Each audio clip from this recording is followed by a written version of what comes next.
Hi Crossroads family, I'm Michael Joy, the Director of Media Ministry here, and usually I'm the one that's behind the camera. We're about 3 weeks into our Renewal in the Garden sabbatical time for this summer, and hopefully you've had opportunities to see growth, whether that is growth in your own garden, growth in your own prayer life, or growth in your spiritual journey, or maybe even growth in your relationships and connections with others. If not, there are still several opportunities throughout the summer for those things to happen. You need to check out the church website, crossroadsefc.com, or the Church Center app to sign up and learn more information about that stuff. Also, Summer Blast is just a few weeks away already, but we still need your help. We are looking for people who might be willing to sponsor a child. Maybe you'd like to help donate some of the items that they use to decorate and transform the church into that Alaskan adventure. And we're also looking for people to donate food items for snacks during that week. Again, Church Center app is where you can sign up for those things.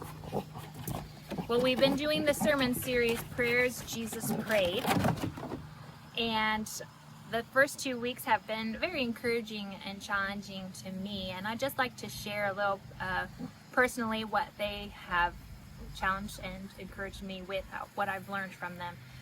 The first week, we looked at the Lord's Prayer, and that line of "Not my will, but yours be done" is in there. And then the second week with Pastor Rich, we looked at Jesus's prayer in the Garden of Gethsemane about, "Lord, let this cup pass from me.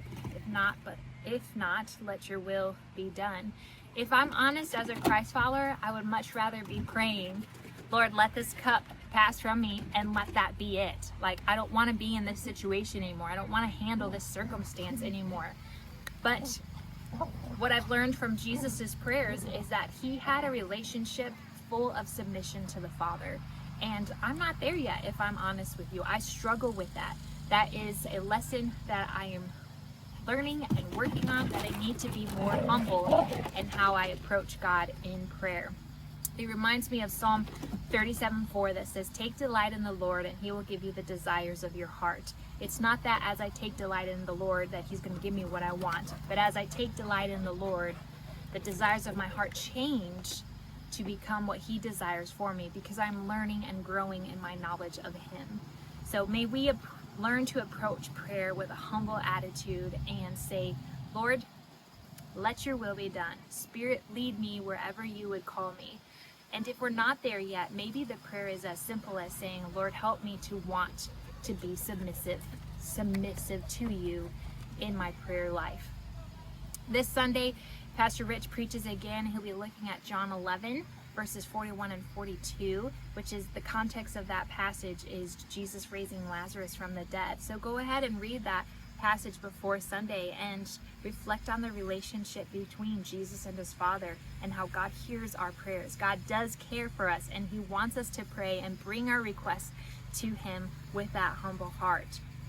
Also this Sunday, we'll be hearing stories from our own high school graduates. So you'll want to make sure that you are there, and we invite you to come.